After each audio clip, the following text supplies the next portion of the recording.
I did a thing. We took the Rhino here out wheeling today at Maumee. This is the second time I've been here. There's some better trails today. And 10 minutes of riding after we finally got riding. Let me get under here. And this dude decided to shit the bed. And then, I don't know if you can see it, but that one up there is, I don't know. That one up there is tacoed. And then over here,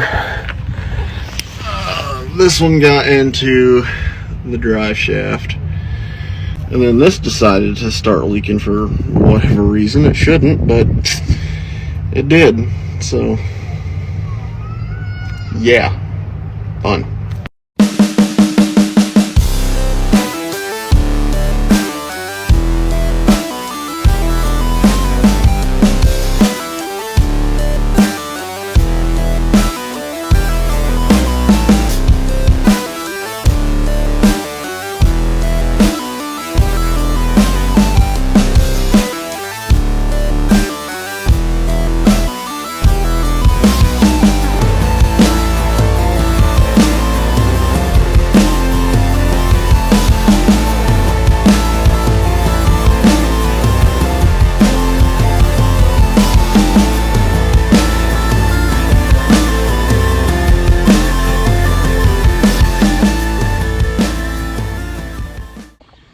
Alright, so I just took the axle to work today, and I went ahead and fixed not only the lower that broke off, but the upper as well.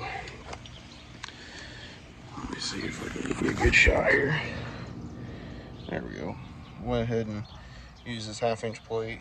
Went ahead and gusseted it up with a 1/4 inch plate, welded it down 100%. Then over here, we got the lower that I made, and I had to do some trimming because I didn't get it made correct, because the piece I was working off of was a broke piece. So made 4 of these because I was going to make some to go over here, but ended up not doing that, and I'll show you what I did do. That looks like dog shit, so we'll go to the front side here. And you can see I went ahead and welded the axle tube up. We'll come over here and I'll show you what I did to this side. This is weird, filming backwards and shit. I went ahead and put a reinforcement plate right here, welded it out here, across the top. Can't see it because it's sunk in, but then I came down here, welded things out. Looks like very badly, but welded them out in the inside. I forgot to do the outside over here. And down here, so this thing should essentially be stronger than it was anyway.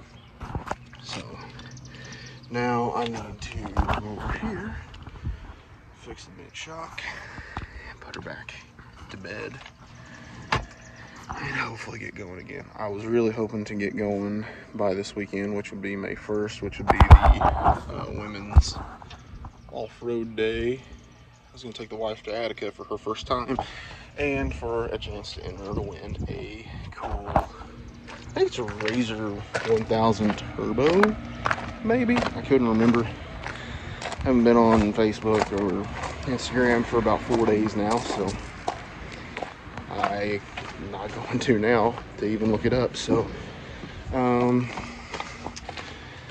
that's all I got as far as an axle update for you guys, other than I have a pile of bullshit I've got to put back on, and a pile of new bullshit that also has to go on. Now, if you can't tell, I'm really liking lime green. I thought there was something, oh, my lunchbox and shit. That's it. I don't know where this is going to go in the video. But what's going on? A little update on the Jeep. I brought you in the shed because it's windy as hell outside, and you probably wouldn't have heard me. So I opted to come in here. Let me turn this around. Just want to show you guys this. What this is here is the passenger side upper control arm that tacoed real nice. I was coming down an incline, and Hubble thinks, I don't know how he can look at it and assume that it did what it did, but he assumes that the bottom broke. The bottom bracket broke off of the axle, therefore caused everything else to just buckle and screw up. Now, get rid of that. When that all happened, obviously everything kind of pushed and turned and stuff like that. Therefore, what you see here is the driver's side upper, and it managed to get into the drive shaft just a little bit. So this one, ooh, cracked it real good. It'll catch it right there. Let me see. Yeah, we'll get it. Anyway, there's a good size crack going on right there. So this one was going to be next in line on failing. So it's a good thing. Well, obviously, you'd want to replace both of them at the same time, but it's a good thing that we're going to go ahead and do that. And we're not just replacing that with stock, like I kind of wanted to, just to get it back going again. There's a lot more to it than that. I had a bent shock. I had a buddy at work just bring me a stock JK shock that he had laying in his backyard to replace the stock JK shock that's already on it. And, well, I have an upper here. We are replacing it with this Amazon, cheap Amazon upper. It was like 112 bucks. I was super excited at the price because I was like, I do not want to spend the price on adjustable control arms right now, but I want adjustable control arms. So the wife got on there and said those are ugly because these came like a orange color, kind of like that sign over there, that one right there, kind of looked like that, and a combination of this memory card. So you can only make like cat yellow, I guess. So she was not a fan, and I said, it's not staying that color anyway. She's like, I'm not a fan so much that I ended up needing to replace lowers because we couldn't, when we were doing this whole project, we couldn't adjust the lower control arms at all. Because we were going to kind of just kick it out just a little bit to tweak the angle a little bit until I got adjustable uppers.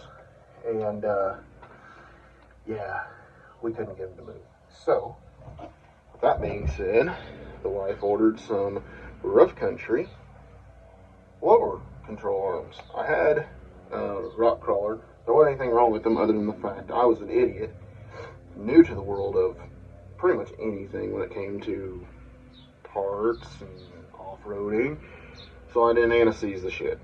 So they went ahead and anti-seized themselves. Well, I guess didn't anti-seize, they seized. They just flat out seized. So now I am getting ready to go outside and put on, let me find it real quick.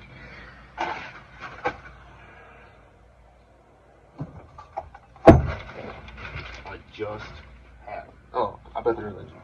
Anyway, I'm getting ready to put on some bump stops, getting ready to put on some uppers, put in some lowers, and hopefully I'll have an axle in tonight. I doubt if it'll be tonight, but we can be hopeful. It'll be in most of the way. I know that most of you people that are watching this are like, dude, it's like an hour job. It's like, yeah, but I'm pretty much mechanically retarded and trying. So give me a chance for at least trying. So I'm gonna go do that because I'm burning daylight talking to you. So it's the next day, and as you can see, the axle's back under it.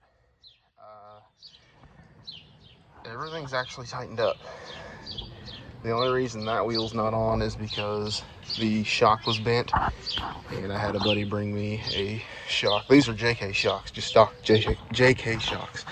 And I had a buddy bring me a stock takeoff, and I forgot all the shit that we had to go through of taking the eyelet out of the bottom. So, got to do that still. I'm going to do that tomorrow, and hopefully this thing will be back on all fours, and we'll take it for a test drive in the yard. But yes, made these fucking things. Got a full head of steam tonight, and got the axle back under it. The only reason it's taken so long is because my upper control, I don't know if you can see them. Anyway, upper control arm bolts, I put a grade 5 in because I grabbed the wrong bolt. So it had sat here for a day or two. I guess this isn't the next day, it's the next day on the video, but so it sat here for a day or two until I got the right grade bolt, and I put them in tonight, got everything tightened up.